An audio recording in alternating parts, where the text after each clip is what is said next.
కేంద్ర ప్రభుత్వం అన్నది మనం అనుకున్న ప్రభుత్వ పాలనలో మరి ఈరోజు కనీస వేతనం పెంచవచ్చు కదా, పెంచారు.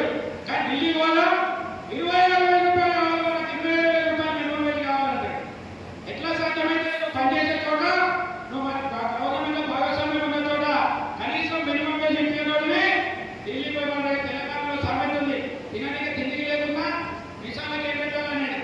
కాబట్టి నువ్వు కన్న తల్లి కన్నం పెట్టాడు వాటి రాష్ట్రంలో ఈరోజు కమ్యూనిజం దేశంలో మాయమైపోయింది. ఎందుకు? వాళ్ళు చెప్పేదానికి చేసేదానికి కొత్త వెళ్ళదు కాబట్టి దేశ శ్రేయస్సు కొరకు మరి మా దగ్గర పోయి మాట్లాడడం జరిగింది. మరి వాళ్ళ ఉద్యోగాలు ఇవ్వాలి, మన జీతం ఇవ్వాలని చెప్పేసి కూడా జీతం ఇప్పించడం జరిగింది. ముఖ్యంగా మరి ఈ సిఐటి వాళ్ళు కానీ కేటీఆర్ కావాలని చూసేయాలి, నేను చెప్పే అవసరం లేదు. ముఖ్యంగా అందు గురించి మనం అందరం టీఆర్ఎస్ గెలిపించుకోవాలి, మన కుటుంబాలను సంతోషించేటట్టు మనం అందరం ఇచ్చేయాలని చెప్పేసి కోరుకుంటూ ఈ అవకాశం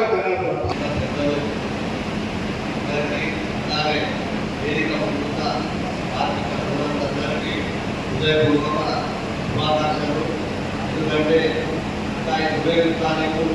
జరగబోయే ఎన్నికల్లో ఈ భవిష్యత్తు గురించి ఆలోచించి ఓటేయండి.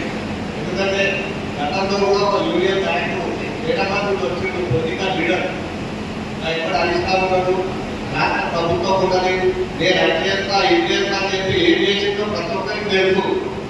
కాబట్టి ఆ ఓటు అనేది చాలా ముఖ్యమైనది, చాలా విలువైనది. ఏదైతే పనిచేయాలంటే ఇప్పటి విమానం యాజమాన్యం గురించి నాకు కూడా కొంతవరకు తెలుసు.